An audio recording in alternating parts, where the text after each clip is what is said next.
Praise the Lord. இயேசு கிறிஸ்துவின் நாமத்தினாலே யாவருக்கும் ஸ்தோத்திரங்கள். கடந்த 9 மாதங்கள் கர்த்தர் நம்மை கண்ணின் மணியை போல பாதுகாத்து இந்த புதிய மாதத்திலே, இந்த 10வது மாதத்திலே முதல் நாளிலே உங்களை காணும்படியாக கர்த்தர் பாராட்டின கிருபைக்காக நான் கர்த்தரை ஸ்தோத்திரிக்கிறேன். நீங்களும் சபைக்கு சென்று வாக்குத்தத்தங்களை பெற்றுக்கொண்டு வந்திருப்பீர்கள் என்று கிறிஸ்துவுக்குள் விசுவாசிக்கிறேன். இப்போதும் கூட வேத வாக்குத்தத்தங்களை பெற்றுக்கொண்டு திருப்தியாக வந்திருப்பீர்கள். கர்த்தர் உங்களை ஆசீர்வதிப்பாராக. இந்த 10வது மாதத்தில் கூட இந்த முழு மாதமும் கர்த்தர் நம்மை ஆசீர்வதிக்கும்படியாக, நம்ம குறைவுகளை எல்லாம் நிறைவாக்கும்படியாக நம்ம குடும்பத்துக்குள்ளாக கர்த்தர் கடந்து வந்திருக்கிறார். எப்படி எனில் வேதம் சொல்லுகிறது, அந்த வசனத்தை உங்களுக்காக நான் வாசிக்க விரும்புகிறேன். இந்த புதிய அக்டோபர் மாதத்துக்கான வாக்கு தத்தம் இதுதான். இதை நீங்கள் மாதம் முழுவதும் சொல்லி அறிக்கை செய்ய வேண்டும். பிலிப்பியர் 4ஆம் அதிகாரம் 19வது வசனம். என் தேவன் தம்முடைய ஐஸ்வர்யத்தின்படி உங்கள் குறைவை எல்லாம் கிறிஸ்து இயேசுவுக்குள் மகிமையிலே நிறைவாக்குவார். இது இந்த 10வது மாதத்துக்கான வாக்குத்தத்தம். இது அழகா சொல்லப்பட்டிருக்கிறது. என் தேவன் தம்முடைய ஐஸ்வர்யத்தின்படி. இது 2 காரியம் சொல்லப்பட்டிருக்கிறது. முதலாவது என் தேவன், 2வது ஐஸ்வர்யம், 3வது பார்த்தீங்கன்னா மகிமை. இந்த 3 காரியங்கள் இதில் சொல்லப்பட்டிருக்கிறது. இதை எப்படியெல்லாம், இந்த என்னென்ன குறைவுகளெல்லாம் நிறைவாக்கும்படியாக கர்த்தர் நமக்கு தரப்போகிறார். முதல்ல என்ன பார்த்தோம்னா, நமக்குள்ளே இருக்கிறது ஜெப குறைவு ஒரு வேளை இருக்குமானால், நம்ம சரியா ஜெபிக்காம, நேரம் கிடைக்காம, சூழ்நிலைகள் நிமித்தம் ஜெபிக்காம குறைவோடு இருப்போமானால், அந்த குறைவை நிறைவாகும்படியாக கர்த்தர் இந்த மாதம் உங்களுக்குள்ளே வரப்போகிறார். 2வது பார்த்தீங்கன்னா அபிஷேக குறைவு.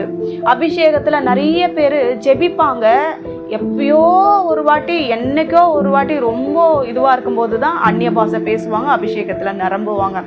எல்லாருமே தினமும் அனுதினமும் பார்த்தீங்கன்னா ஜெபத்தில் அந்நிய பாஷையை பயன்படுத்துவது கிடையாது.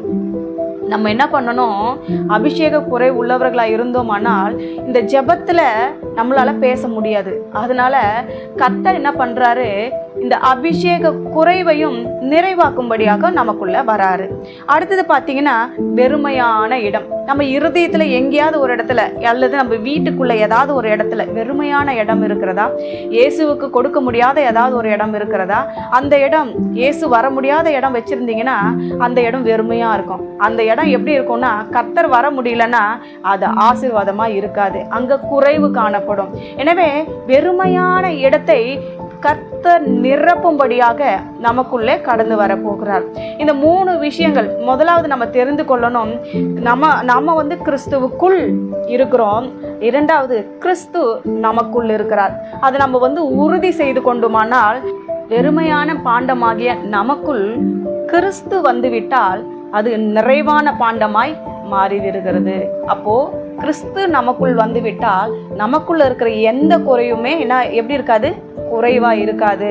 தம்முடைய ஐஸ்வர்யத்தின் மகிமையிலே நம்மளை நிறைவாக்குவார். ஒரு இடத்துல வேதம் சொல்லப்பட்டிருக்குது. நிறைய பேர் யோசிக்கிறது என்ன தெரியுமா, நான் வந்து இதுவாக இருக்கும்படியாக, நான் இன்னைக்கு எப்படி வந்து பணக்கார வீட்டில் இருக்கிறது, கட்டில் மேலே ஏறுறது, நான் எப்படி வந்து பட்டாடை உடுத்துறது, தேவன் வந்து ஏழ்மை கோல்மை எடுத்தாரே, தரித்திரர் ஆனாரே அப்படின்னு சொல்லி நிறைய பேர் நினைக்கிறாங்க. ஆனால் ஒரு சத்தியத்தை நீங்கள் அறிந்து கொள்ள நான் விரும்புகிறேன்.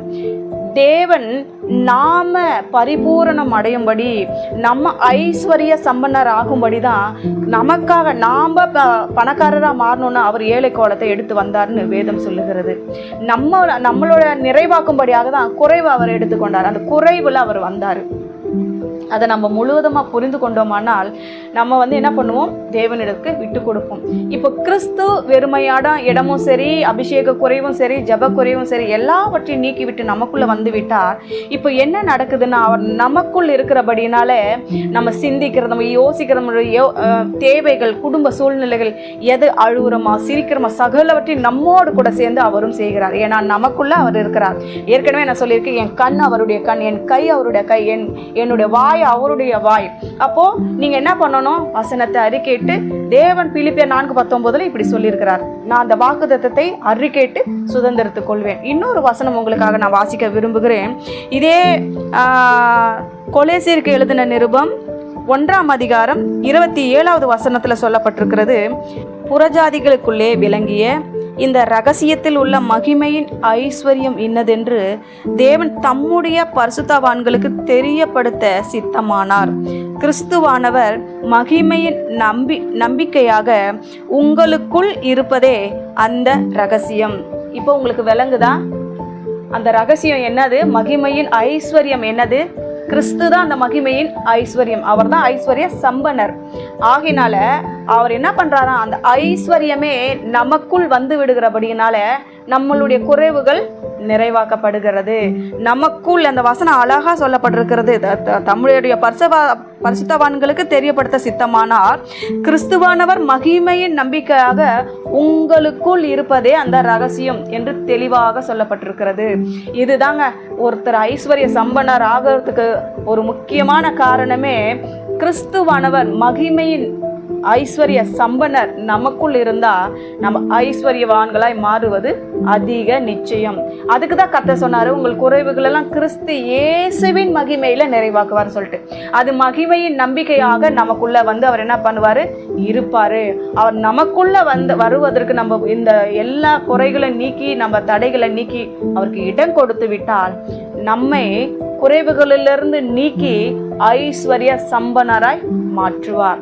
எனவே இந்த மாதம் முழுவதும் இந்த வாக்குத்தத்தத்தை அறிக்கை செய்து சுதந்திரமாக்கிக் கொள்ளுங்கள், சொந்தமாக்கிக் கொள்ளுங்கள். அதுதான் வசனம் சொல்லுகிறது.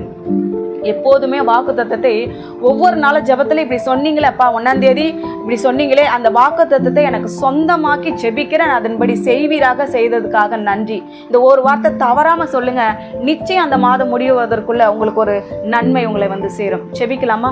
நல்ல தகப்பனே, இந்த வேலைக்காக நன்றி செலுத்துகிறேன். என் தேவனாகிய கர்த்தர் இந்த நாளில எங்களோடு கூட இருப்பீராக. இந்த மாதம் முழுவதும் எங்களை பாதுகாத்துக் கொள்ளும். கடந்த மாதம் முழுவதும் எங்களை அற்புத விதமாக நடத்தி வந்து அதே போல இந்த மாதத்தையும் பொறுப்பெடுத்துக் கொள்ளும். இயேசுவின் நாமத்தில் ஜெபிக்கிறோம் பிதாவே, ஆமென்.